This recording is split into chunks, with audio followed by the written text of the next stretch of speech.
Hello praise the lord. మనం దేవుని స్తుతించాలి. ఎంతలా అంటే ఇశ్రాయేల్ ప్రజలు వెళ్తుండగా వాళ్ళకి ఎరుకో పట్టణం అడ్డొచ్చింది.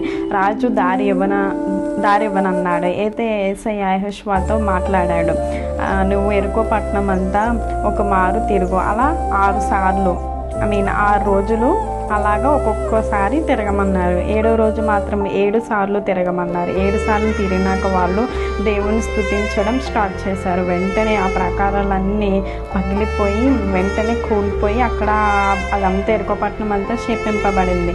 అందుకనే 100వ దావీదు కీర్తన, ఆయనను స్తుతించుడి, ఆయన నామమును ఘనపరచుడి. నువ్వు ఎప్పుడైతే స్తుతి స్టార్ట్ చేస్తావో నీకున్న బంధకాలు కట్టుల్లో ఏమైతే నువ్వు బంధింపబడ్డావో అవన్నీ నీ స్తుతి ద్వారా అవన్నీ పగిలి మొత్తం అన్నీ విరిగిపోతాయి. అందుకే ఆయనను స్తుతించాలి. ఆయన స్తుతించినాక అన్నీ విరిగిపోయినాక నీకు జవాబు వస్తుంది కదా, దాన్ని బట్టి ఆయనను ఘనపరచాలి.